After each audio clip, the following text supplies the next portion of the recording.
Mesdames, Messieurs, bonjour et bienvenue dans cette session d'information. Voici les titres du journal. Nos divinités sont mises en lumière ce 10 janvier. C'est la fête des religions endogènes, une occasion pour le Bénin d'asseoir une croissance économique avec une politique culturelle bien ficelée. La libation est une pratique très ancrée dans la culture africaine, une façon de communiquer avec les ancêtres. L'occasion de la fête des religions endogènes, nous nous intéressons au sens et à la portée de la libation. Et puis l'excision est encore solidement enracinée dans certaines régions rurales, une pratique qui a pourtant des conséquences graves sur la santé des victimes et constitue une violation des droits humains.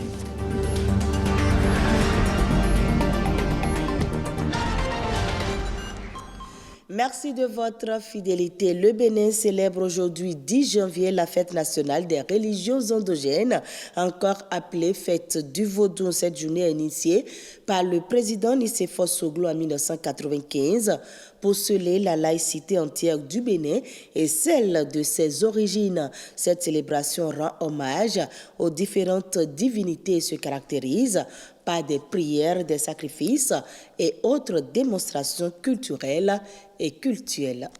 Et la fête du 10 janvier, c'est un événement national qui apporte assez de retombées à l'économie nationale, une rentabilité économique que l'on pourrait monnayer pour asseoir la croissance économique avec une politique culturelle bien ficelée.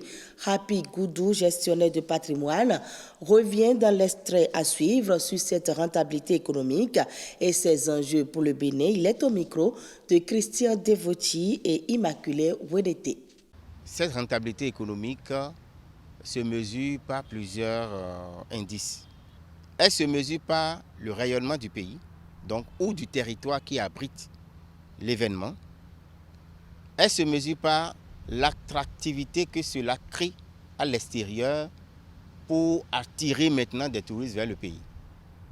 Et le b.a.-ba donc de cette rentabilité économique, c'est que quand les valeurs de rayonnement du territoire sont reconnues et prouvées, et que cela crée une attractivité à l'étranger, cela ramène des touristes dans le pays. Et ces touristes, ils viennent par avion, ils ont une taxe sur embarquement qui est versée donc, dans le giron de l'État. Et la compagnie aérienne qu'ils ont empruntée paye des impôts, la TVA et l'AIB, etc., du personnel et tout ça. Donc plus le rayonnement est créé et l'attractivité créée vers une destination, plus les touristes arrivent. Et autour, donc, il y a des activités connexes. Quand vous allez par exemple à Ouida, pendant la période, il y a plusieurs festivals qui s'expriment et beaucoup de touristes étrangers qui payent le billet, le ticket de visite et qui, par exemple, vont se loger dans les hôtels, qui vont justement manger donc, dans des restaurants, qui vont emprunter des transports en commun, des émigrants, etc., et qui vont acheter des cadeaux souvenirs. Tout ça prouve la rentabilité économique de cette période-là. Il ne nous reste qu'un mécanisme de mesure donc, de cette rentabilité pendant la période pour voir ce que la célébration donc, de la fête des religions endogènes apporte au plan économique à l'économie donc nationale. Et je l'annonçais dans les titres très pratiqués dans les traditions africaines, la libation reste aujourd'hui encore ancrée dans le quotidien de certaines cultures, que ce soit dans les maisons ou aux abords des rues devant des divinités. Si pour certains c'est une prière ou encore une façon d'apprendre à communiquer avec les ancêtres, d'autres par contre l'associent à une pratique démoniaque. Mais qu'en est-il véritablement? Explication avec une équipe de la rédaction conduite par Ulvaeus Balogun. C'est un rituel religieux qui précède généralement le démarrage d'une cérémonie familiale ou vient en offrande à une divinité. La libation consiste à verser soit de l'eau, soit une boisson au sol ou sur un autel érigé pour une divinité. Cette pratique revêt un sens mystérieux. C'est un rituel qui permet d'établir la connexion entre le monde visible et invisible.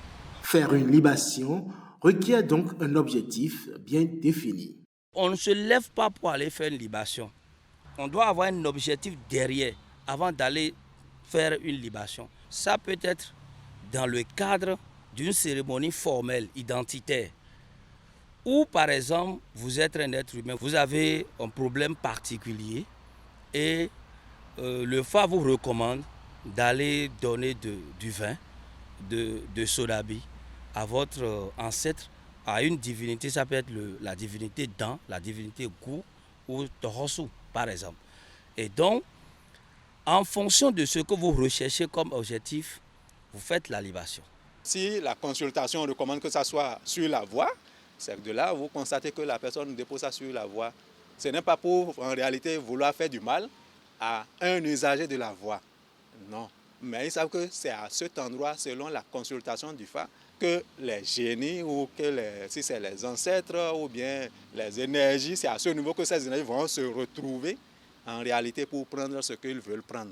Autant la libation peut être un moyen pour exprimer sa gratitude, préserver les relations entre les êtres humains et leurs ancêtres, autant elle peut permettre de déjouer le plan des ennemis ou de lancer des malédictions. Si nous prenons la sucrerie et puis le djinn, la sucrerie a pour nature d'apaisement, a pour nature de vous donner de grâce. C'est pour ça que quand on fait une libation, on donne de sucrerie sur un autel ou sur une divinité, on donne à celui qui est en train de faire la libation à boire. Mais lorsqu'on donne de djinn sur une divinité ou de sodabi, l'alcool sur une divinité, on ne vous donne pas à boire le reste. Le reste, on verse ça par terre parce que on demande à l'esprit qui est là de vous donner de bonheur à travers la sucrerie qu'on vous a donnée à boire. Et puis le reste là, le djinn qu'on a versé, la petite quantité qui reste là, qu'on verse par terre, c'est pour vos ennemis. Peu importe sa finalité, le but ultime de la libation est de préserver l'ordre cosmique, l'unité et l'équilibre entre le visible et l'invisible. On parle à présent de mutilation génitale féminine qui constitue une violation manifeste des droits humains. Par an, 3 millions de jeunes filles dans le monde sont menacées par ces pratiques. Selon l'Organisation mondiale de la santé, les complications liées aux mutilations génitales dont l'excision sont nombreuses avec des degrés de gravité variables. Les détails dans ce reportage. La forme la plus connue au Bénin est l'excision, pratiquée sur la fillette avant l'âge de 15 ans. Dans leur ensemble, les mutilations génitales féminines sont des pratiques désastreuses. C'est un ensemble de pratiques traditionnelles qui sont caractérisées par l'amputation plus ou moins complète d'une partie des organes génitaux externes de la femme. Les grandes lèvres, on les coud les unes aux autres, ou bien on enlève les petites lèvres, ou bien on enlève le clitoris, et c'est ça l'excision. Ses conséquences sur la santé sont multiples. C'est l'enfant qui est confronté à ça, d'abord. Donc il y a un traumatisme que l'on n'évalue pas. Ce qu'il y a immédiatement, c'est l'impact sur le corps, sur le champ. Il y a un saignement important, souvent. Donc le saignement important va donner l'anémie et il peut y avoir un risque de décès. Il y a un risque d'infection. C'est un phénomène dynamique. Ses conséquences affectent la vie de la femme à l'âge adulte aussi. Le choc psychologique va venir intervenir encore pour l'empêcher d'avoir envie d'avoir des rapports sexuels peut-être. Elle peut avoir des douleurs à cause des rapports sexuels. Oui, pour qu'elle tombe enceinte, il faut que ses organes internes soient préservés.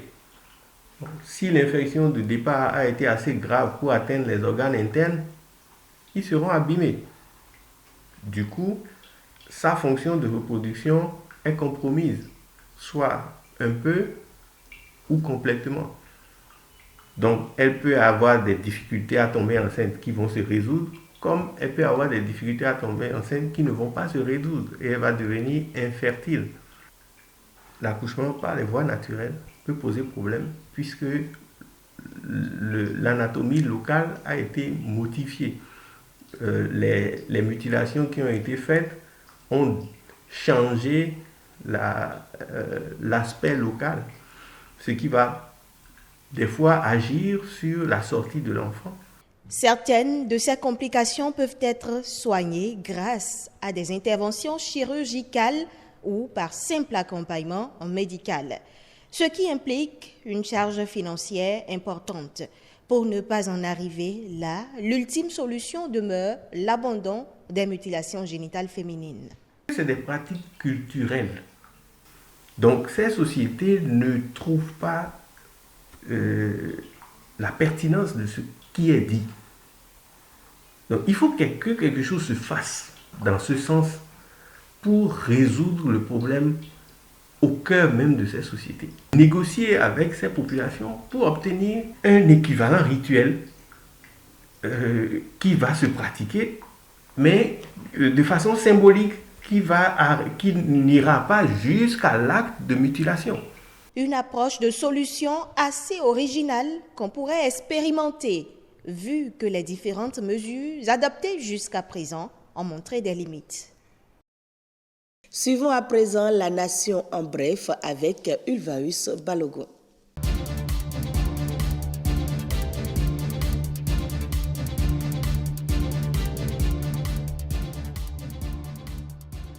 Les pénalités liées au paiement en 2023 de la taxe foncière unique des années antérieures est annulée.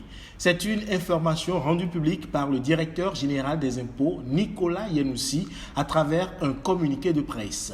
Selon le dit communiqué, les contribuables qui ne sont pas à jour vis-à-vis du fisc en matière de la taxe foncière unique bénéficient d'une mesure de dispense des pénalités lorsqu'ils décident de s'acquitter de tous les droits dus. Ainsi, leur est-il accordé la remise des majorations, des intérêts de retard, du coût de commandement et des frais de saisie. Cela conformément à la loi de finances gestion 2023. Cette mesure vise à promouvoir le civisme fiscal. Elle est valable du 1er janvier au 31 décembre 2023. Dès ce lundi 9 au dimanche 15 janvier prochain se tient la 6e édition du Festival international de Porto Novo. C'est l'un des rendez-vous culturels majeurs au Bénin. Son objectif est de promouvoir les valeurs endogènes de la cité aux 3 noms et de donner l'opportunité de découvrir les particularités touristiques, culturelles de la ville de Porto Novo. Cet événement qui se tient annuellement se positionne aujourd'hui comme le principal instrument de célébration et de valorisation des traditions endogènes du Sud Bénin. Pour le compte de cette 6e édition, il est prévu diverses activités, dont des expositions, des concerts de musique traditionnelle ou moderne, des concerts œcuméniques et un concours de culture générale qui va mettre aux prises les talents des établissements scolaires de Porto Novo et des communes environnantes.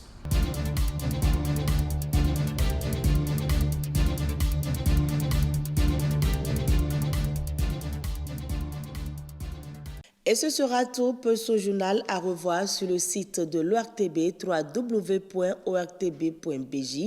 Merci de nous avoir suivis et très bonne suite des programmes de BB24.